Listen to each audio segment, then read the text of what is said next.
Coaching centre में पुनः आज आपका स्वागत है। और आपके जो न्यूमेरिकल स्टार्ट है 12th class chemistry chapter number 3, उसकी आपने एक वीडियो देखी है जिसमें मैंने आपके कुछ इंपोर्टेंट क्वेश्चन कराए हैं। इसके बाद आपकी दूसरी वीडियो है न्यूमेरिकल के लिए, ये इसका लेक्चर नंबर 2। हालांकि लेक्चर नंबर 1 था जो डिलीट हो चुका है किसी कारण। अब ये क्वेश्चन आपके सामने, जितने क्वेश्चन मैंने आपको कराए हैं वो सब एनसीईआरटी क्वेश्चन है या एनसीईआरटी बेस है। तो देखोगे एक प्रथम कोटि की, अब एक दिक्कत आती है इसके इसको क्वेश्चनों में। मैंने बताया था आपको, आप log 3 की वैल्यू जानते हैं, मैंने आपको लिखाई हुई थी, कल आप चेक कर सकते हो वीडियो में। log 3, log 5, log 2, log 10 की वैल्यू आप जानते हो। 6 की कैसे निकालोगे? log 2 into 3 करके मल्टीप्लाई रूल लगा दोगे। 10 की 2 into 5 करके रूल है, 10 का हम जानते ही हैं। 8 की 2 into 10 पावर से, बट 7 की, 11 की, 13 की कैसे निकालोगे? जिनके आप फैक्टर नहीं कर सकते उनकी वैल्यू आप कैसे निकालोगे? ठीक है, तो वो क्वेश्चन आप किस प्रकार करोगे? यहां पे सबसे बड़ी दिक्कत आती है लॉग। हालांकि पेपर में दिया होता है, अगर लॉग की वैल्यू जो आप नहीं जानते नहीं दी होगी तो आप क्वेश्चन कैसे करोगे? आपको मजबूरी में वहीं छोड़ना होगा। मैंने बताया था 2026 के पेपर में न्यूमेरिकल आया था जिसमें log 7 आ चुका था, मेरे ख्याल से, ध्यान दिए मेरे, पक्की देखना आप। log 7 या कुछ ऐसे नंबर आया था जिसकी वैल्यू आप जानते नहीं हो, तो आप कैसे करोगे? आप नहीं कर सकते, क्योंकि लॉग टेबल से ही आप लॉग की वैल्यू या एंटी लॉग की वैल्यू पुट कर सकते हो। वो था नहीं, तो आपको मजबूरी में वही क्वेश्चन छोड़ना था। तो हालांकि क्वेश्चन में आपका होना आवश्यक है कि log 7 की या log 11 की या log 13 की वैल्यू ये होती है। ठीक है, ये ध्यान रखना। मैं फिर भी तुम्हें कुछ लॉग की टिप्स बताता हूं। लॉग के टिप्स आप याद रख लोगे। एक बार मैं क्वेश्चन करने से पहले लॉग के टिप्स बताता हूं, अगर वो ही आते हैं तो आप रखना, अगर वो उसके अलावा कुछ आता तो वो आपको दिया हुआ होगा, और नहीं दिया होता आप कुछ नहीं कर सकते फिर। तो देखो मैं बता देता हूं, मैंने पिछली वीडियो में बताया, इसमें भी देख लीजिए आप। मैंने आपको बताया था कि आप log 2 की वैल्यू जानते हो, क्या होती है बोलो? log 2 की वैल्यू होती है 10.3010। log 3 की वैल्यू बताई थी 10.4771। log 10 की वैल्यू मैंने बताई थी आपको 1। ये मेन वैल्यू है जो आप याद रखेंगे 3। अगर कोई क्वेश्चन में आती है तो आप टेबल से देखोगे, और इसके बाद अगर log 5 आता है तो इसकी वैल्यू कैसे निकालोगे? log 5 को आप लिखोगे log 10/2। क्लियर? 10/2 क्या होता है? 5। अरे इधर देख ले, इधर देख ले, सोए मत। अब log 10/2 आपने पढ़ा है फॉर्मूला, m/n का क्या फॉर्मूला होता है? मैंने एक बार बताता हूं, log m इंटू n अगर टर्म आपकी मल्टीप्लाई में है, चाहे यहां पे m और n है, l भी हो सकता है, m, l, n, और कितनी भी टर्म्स आपकी मल्टीप्लाई में है, तो आप उन्हें अलग अलग उनके साथ क्या लगा सकते हो? लॉग और प्लस में लिख देना। क्लियर? अगर आपके डिवाइड में है, बटे में है, तो बटे वाला माइनस में लिखा जाता है, log m minus log n। इसी प्रकार आप इसको करोगे, क्या लिखोगे इसको बोलो? log 10 माइनस के log 2। log 10 का मान भी आप जानते हो और log 2 का मान भी आप जानते हो। क्लियर? इससे आप क्वेश्चन वैल्यू रखकर निकाल सकते हो log 5 की वैल्यू। अगर आपके पास log 8 आता है तो इसका कैसे निकालोगे? अब तो 2 और 5 और 3 की फॉर्म में तोड़ना है, तो इसे क्या लिखोगे बोलो? log 2 की पावर 3। और आपने पढ़ा है log का तीसरा रूल है, अगर घात में होता है तो घात log के कहां आती है? आगे आ जाती है। ये आप पढ़ के आए हो, तो ये पावर आपकी आगे आ जाएगी। उसको लिखोगे 3 log 2, और log 2 का मान आप जानते हो। अगर आपसे कहा जाता है log 12 की वैल्यू बताइए, तो इसे लिखोगे log 4 गुना 3, और log गुना में है तो ये लग जाएगा फॉर्मूला आपका। क्या लिखोगे बोलो इसको? log 4 प्लस log 3 log 4 की लोगे 2 की 2 कहां जाएगी आगे, 2 log 2 बन जाएगा और log 3 की वैल्यू आप जानते हो वैल्यू रख के निकल। तो इस तरह से किसी की वैल्यू, लेकिन अगर log 7 है तो और थोड़ा रख लेना आप, log 7 की रख लेना, log 13 की रख लेना, इस तरह से। ठीक है, 14 आ जाए तो क्या करोगे, log 2 गुना 7, 14 आएगा log 2 गुना 7, log 2 प्लस log 7 की रख देना। तो log 7 की वैल्यू और इधर से देख लेना, उससे कर लेना। तो अब देखते हैं क्वेश्चन। log 7 की वैल्यू भी आप रख लेना, मैं लिख देता हूं क्योंकि log 7 की यूज हो जाती है ना। तो log 7 की वैल्यू आप रखना 0.8450, इसे भी याद रख लेना। ठीक है, और अब कोई सी भी आ जाए आपके सब कर दोगे आप क्वेश्चन। 14 आ जाता log 2 गुना 7 लिखना, और log 2 गुना 7 क्या होगा, log 2 प्लस log 7। अब आप कोई से दिया सब कर सकते हो। देखो क्वेश्चन को आप, कैलकुलेशन थोड़ी विशेष ध्यान रखना है इसमें, कैलकुलेशन आपको ही करनी है। टाइम बचाने के लिए मैं कैलकुलेशन नहीं करूंगा, डायरेक्ट आंसर आपको दिखाऊंगा। देखिए तो एक प्रथम कोटि की अभिक्रिया 40 मिनट, कितना टाइम लेती है, टाइम 1 है 40 मिनट। जो इस दो पार्ट है इसके, पहले टाइमिंग है 40 मिनट और 40 मिनट में 30% वियोजित होती है। मैंने बताया था परसेंट की जब बात आती है, लास्ट वीडियो में आप देख सकते हो।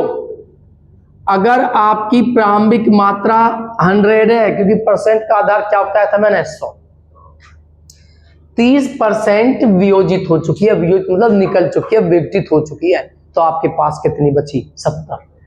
क्या बची आपके पास, 70। ये जो वियोजित भाग है ये x होता है 30%, तो a माइनस एक्स होता है शेष पार्ट।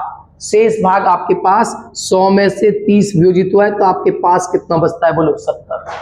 तो आप जानते हो t इक्वल क्या होता है, बोलिए फॉर्मूला क्या है आपके पास, फॉर्मूला है t इक्वल 2.303 बटे के log a upon a minus x. t1 की वैल्यू आपके पास कितनी है, 40। 2.303 अपॉन यहां से आप किसकी वैल्यू निकालोगे, k की वैल्यू निकालोगे, और इंटू लॉग इसकी वैल्यू क्या है आपके पास, बोलिए a की वैल्यू क्या है 100 और बटे में 70। तो ये यहां पे आएगा, तो k बराबर 40, सॉरी 2.303, मैंने अभी तो 0 से 0 क्या होगी, कैंसल, क्या बचा बोलो 10/7, बटे में हो तो किस में जाएगा, माइनस में। तो आप लिखोगे log 10 माइनस log 7। तो ये क्वेश्चन ही पेपर में आया दिखा, चेक करना एक बार, में ध्यान नहीं है बोर्ड में, तो इसलिए 7 की वैल्यू याद रखनी है, और बटे में क्या आएगा आपका, बोलिए 40। ठीक है, तो k बराबर 2.303 और log 10 की वैल्यू 1 और log 7 की वैल्यू क्या बताई मैंने आपको, 0.8450 बटे में आपका 40 है।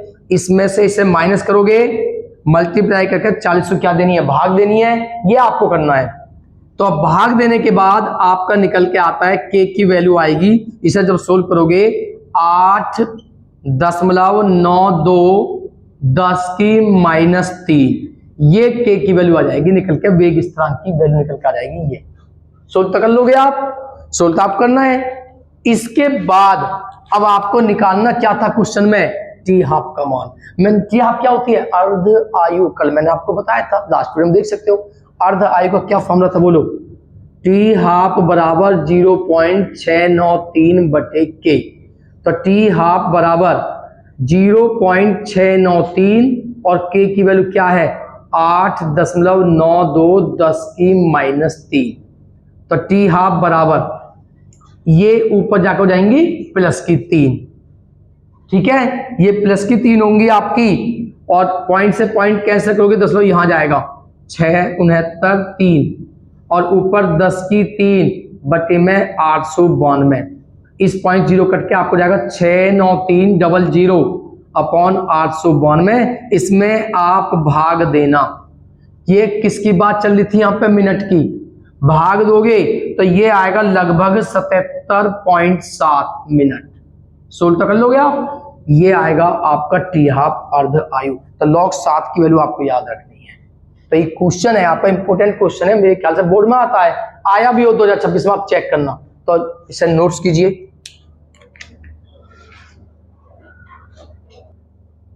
तो ये क्वेश्चन है, एक अभिक्रिया है, ए बराबर उत्पाद बनता है के लिए के की वैल्यू हमें दी हुई है। क्या है के की वैल्यू, बोलिए। के की वैल्यू आपके पास है 2.0 (10⁻² प्रति सेकंड या सेकंड इनवर्स। यदि ए का प्रारंभिक सांद्रण क्या होता है, ए, जिसे हम A0 लिख सकते हैं। प्रारंभिक सांद्रण 1.0 सांद्रण है तो ऐसे लिख सकते हो आप, सांद्रण है ना ये, मोल प्रति लीटर सांद्रण ये होता है हो। तो कह रहा है 100 सेकंड, टाइम कितना लिया, 100 सेकंड बाद उसका शेष सांद्रण, वैसे शेष को क्या लेते हो, A - x, लेकिन सांद्रता की बात चल रही है तो शेष मान लेते हैं ये है आपकी, जो आपको ज्ञात करनी है। क्लियर। अब आप जानते हो K बराबर क्या होता है, 2.303 बटे में T, वही T बराबर 2.3 के इधर लिया, T अपॉन में लिया, बात हुई है। क्या होगा, A/A - x, तो A मतलब प्रारंभिक सांद्रण कितना है, बोलिए A0, और शेष सांद्रण क्या बोलो, A। ठीक है। अब आप K की वैल्यू पुट कीजिए। K की वैल्यू क्या है आपके पास, या आप इसी का यूज कर लो, कोई दिक्कत नहीं है, T बराबर K यूज कर लो। तो बोलिए T की वैल्यू क्या है आपके पास, कितना टाइम है, 100, 2.303 बटे K लॉग, बोलिए इसकी वैल्यू कितनी है, 1। A का प्रारंभिक सांद्रण है ये, और प्रारंभिक सांद्रण क्या होता है, A0। ठीक है, जो हमें दिया हुआ है कितना है, बोलो 1 मोल प्रति लीटर, और क्या निकालना है, शेष सांद्रण, ये आपको ज्ञात करना है। ठीक है, इसे सोल्व करते हैं। K की वैल्यू रखो, K की वैल्यू भी रख दो। K की वैल्यू क्या है आपके पास, 2.0 गुना 10⁻², ये K की वैल्यू पुट की। अब ये मल्टीप्लाई में जाएंगे और ये आएंगे डिवाइड में, तो आप लिखोगे लॉग 1/A का सांद्रण, शेष सांद्रण मतलब 100 की इसमें गुना करोगे तो माइनस के 200, ये 2 जीरो क्या हो जाएंगी, कैंसिल, तो 2 बचेगा केवल, और बटे में क्या आएगा आपका 2.303। देखिए ये 2 जीरो 10 की -200 क्या होगी आपकी, कैंसिल, 2 ही बचता है। यहां से आप क्या सोल्व करोगे, एंटी लॉग लेना पड़ेगा। एंटी लॉग आपका आता नहीं है, आपको वहीं छोड़ना पड़ेगा, मजबूरी है, अन्यथा आपको पेपर में एंटी लॉग दिया हुआ होगा। तुमने कभी पढ़े ही नहीं है एंटी लॉग, पहले बहुत आते थे एंटी लॉग, 9th क्लास में चैप्टर था लॉग एंटी लॉग, अब सरकार ने वो चैप्टर ही खत्म कर दिया, इसलिए लॉग एंटी लॉग आप पे निकालने आने चाहिए, वो चैप्टर नहीं हटना चाहिए था, क्योंकि एंटी लॉग और लॉग निकालने आप सीखोगे कहां से, वहीं से सीखते, वो चैप्टर पहले था 9th क्लास में। तो ऐसे चैप्टर कुछ थे जो बेस थे, वो वहां पे खत्म कर दिए गए हैं, कोई बात नहीं। देखिए यहाँ पे आपने ये तो पढ़ा है, किसी संख्या को यदि अंश से हर या हर से अंश में लाते हैं, ये पढ़ा है सभी ने। ठीक है, तो आप यहां से यदि लॉग हटाओगे, देखो क्या होता है, यदि लॉग हटाते हो और आप A लिखते हो तो ये संख्या इधर जाके एंटी लॉग बनती है। इसे क्या लिखा जाता है, बोलो एंटी लॉग 2/2.303। इस तरह से आप एंटी लॉग लेते हो, आई बात समझ में। तो यहां से अब आपको जो भी वैल्यू आएगी एंटी लॉग लेने के बाद में, इसका एंटी लॉग दिया हुआ होगा, इसको इसमें डिवाइड करोगे पहले आप, डिवाइड करने के बाद में जो भी होगा उसका एंटी लॉग दिया होगा पेपर में, और ये मल्टीप्लाई में वो अपॉन में जाएगा, तो निकल जाएगी किसकी वैल्यू, A का सांद्रण निकल के आएगा। तो ये वैल्यू जब 2 से आप इसमें भाग दोगे, जो भी आएगी उसका एंटी लॉग दिया होगा, कि उसका एंटी लॉग ये होता है, वो वैल्यू रखनी है, और इसकी वैल्यू आपकी निकल के आ जाएगी, जो लगभग 0.135 मोल प्रति लीटर होगी। तो एंटी लॉग आप पे निकालना आना जरूरी है, लेकिन पेपर में एंटी लॉग दिया हुआ होता है, तो नोट्स कीजिए। तो ये क्वेश्चन है 546 केल्विन पर, यानी कि केल्विन का मतलब क्या है आपका, ताप। ताप कितना गिवन है, ये वियोजन स्थिरांक k की वैल्यू ये दी हुई है, किसी हाइड्रोकार्बन का जो वियोजन स्थिरांक k वो ये है प्रति सेकंड। सेकंड ऊर्जा क्या होती है EA, जिसकी वैल्यू ये है किलो जूल प्रति मोल। चर घातांकी कारक का मान आपको ज्ञात करना है, ठीक है, चर घातांकी कारक का मान आपको ज्ञात करना है। तो अब उसे ज्ञात करने के लिए आपकी लगती है ये आर्हेनियस समीकरण। क्या है ये? आर्हेनियस समीकरण क्या होती है? k बराबर, पहले k लिखी हुई है आपकी, ये क्या होता है? k बराबर a e की power minus e a upon में होता है RT। ये आपकी यूज होती है। अब इसमें आप देखोगे कि जो हमारे पास टेम्परेचर है, ताप, उस ताप टेम्परेचर की वैल्यू है 546 केल्विन, और ये केल्विन में ही होनी जरूरी है, ध्यान रखना है। अगर डिग्री सी में हो तो केल्विन बदलो 273 जोड़कर। हमारे पास वियोजन स्थिरांक k की वैल्यू हमारे पास है 2.418 गुना 10 की -5 प्रति सेकंड। सेकंड ऊर्जा क्या होती है EA, ये दी हुई है 179.9 किलो जूल प्रति मोल, क्योंकि सेकंड ऊर्जा किलो में नहीं जूल प्रति मोल में होती है। तो इसमें 10 की 3 से गुना करोगे किलो को हटाने के लिए, तो होगा 179.9 10 की पावर 3 जूल प्रति मोल। और चर घातांकी कारक का मान निकालना है, जो क्या होता है आपका ए आपको निकालना है, चर घातांकी कारक, ये गिवन है। अब इसमें आप इस आर्हेनियस समीकरण को यूज करोगे। देखिए इनकी कैलकुलेशन थोड़ी हार्ड होती है, ठीक है, जितना आप पॉसिबल हो वहां तक करना। लास्ट में जाके इसमें एंटीलॉग लेने पड़ते हैं, लॉग या एंटीलॉग लेने पड़ते हैं, वो पेपर में दिए होंगे। अगर नहीं दिए होंगे तो आप हो सके क्वेश्चन हार्ड हो जाए, आप कर ही नहीं पाओ। ये इसमें होता है, इस क्वेश्चन में खासकर।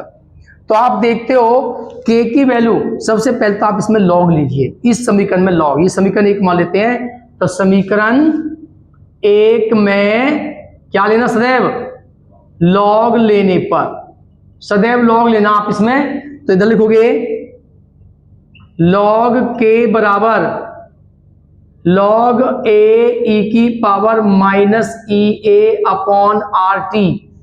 ध्यान से देखना, लॉग लेना सीख लो जिस पे नहीं आता है। लॉग k, बोलिए ये गुना में है, और गुना के जो नंबर होते हैं किस में जाते हैं? प्लस में। तो आप लिखोगे लॉग a प्लस लॉग, बोलिए e की power -EA upon RT। Log k बराबर लॉग a, देखिए सॉरी यहीं से कर देते हैं थोड़ी चेंजिंग। इसको जब हम इधर लाएंगे तो किसको जाएगा? हमें लॉग a की वैल्यू निकालनी है। जब आप इसको इधर लाओगे तो किसको जाएगा? ये प्लस को जाएगा लॉग a, तो वहीं पर रहने दो आप, ठीक। ये इधर को जाएगा माइनस का, तो क्या लिखोगे? लॉग k और माइनस हो जाएगा लॉग e की माइनस EA अपॉन RT, ठीक है। लॉग a बराबर लॉग k की वैल्यू कितनी है आपके पास? k की वैल्यू है आपके पास ये 2.418 10 की -5। देखिए घात लॉग के कहां जाती है? आगे, तो ये घात आगे जाएगी तो माइनस माइनस क्या हो जाएगा? प्लस, और EA अपॉन RT, और क्या बचेगा? Log E। लॉग A बराबर, देखिए ये मल्टीप्लाई में है, ध्यान से देखो, ये प्लस में, गुना में है, किस में जाएंगे? अलग अलग, प्लस में। तो आप लिखोगे लॉग 2.418 और प्लस लॉग 10 की -5 और प्लस लॉग E की वैल्यू क्या है आपके पास? बोलिए, लॉग E की वैल्यू है 1.179 9 गुना 10 की पावर 3, क्लियर। अपॉन में आर की वैल्यू कितनी होती है 8.314, ये दी हुई होगी पेपर में, इसकी वैल्यू होती है ये। और टी कितना था आपका वो टेम्परेचर 546, और लॉग ई की वैल्यू होती है आपकी 1, ये आपकी 1 होती है। तो लॉग ए बराबर इसकी वैल्यू आप रखोगे लॉग में, दी हुई होगी पेपर में, ठीक है। इसकी वैल्यू आपको दी हुई होगी, और आप देखते हो ये घात कौन जाते लॉग के आगे, तो माइनस प्लस, -5 log 10, और log 10 का मान कितना हो जाएगा 1, और ये वैल्यू आप सोल्व करोगे। देखिए बहुत हार्ड कैलकुलेशन होती है, इसे आप जब सोल्व करोगे तो ये सोल्व करके कितना आएगा आपका 17.21। इसको जब टोटल सोल्व करोगे तो ये आपका लगभग कितना आएगा 17.21। इसे जब सोल्व करोगे आप, मैं डायरेक्ट कर रहा हूं, आप कर लेना टाइम बचाने के लिए। अब यहां पर आप क्या देखोगे, लॉग ए बराबर इसकी वैल्यू जब रखोगे और उसमें से 5 को क्या करोगे माइनस, इसकी वैल्यू रख रहे हैं 5 माइनस, तो माइनस के बचेंगे, और वो माइनस के बचेंगे आपके 4.6165, क्या बचेंगे -4.6165। ये इसकी वैल्यू आएगी सोल्व करने के बाद। आप लॉग की वैल्यू रखना लॉग टेबल में से, और इसमें से माइनस करना, तो ये बचेंगे आपके -4.6165, और प्लस कितना है बोलिए 17.21। इन्हें आप सोल्व करोगे, जब इन दोनों को सोल्व करोगे तो सोल्व करने के बाद आपका क्या निकल के आएगा 12 में ये घटा लो, माइनस कर दो इसे, तो 12.5935 आएगा घटाने के बाद, इसको इसमें से माइनस करने के बाद। अब बात वो आई, इस पे लॉग है, ए निकालना है, और जब किसी में लॉग की वैल्यू निकाले तो ये एंटी लॉग बनता है, तो आप लिखोगे ए बराबर एंटी लॉग 12.5935। ये आपको दिया हुआ होगा कि इसका एंटी लॉग का मान क्या होता है, वो आपको दिया हुआ होगा पेपर में। तो इसकी वैल्यू आपकी जब एंटी लॉग दिया पेपर, तो वो आपका दिया है इसमें 3.9 10 की पावर 12 प्रति सेकंड। तो ये है चरघातांकी का मान, तो इसे नोट्स कीजिए।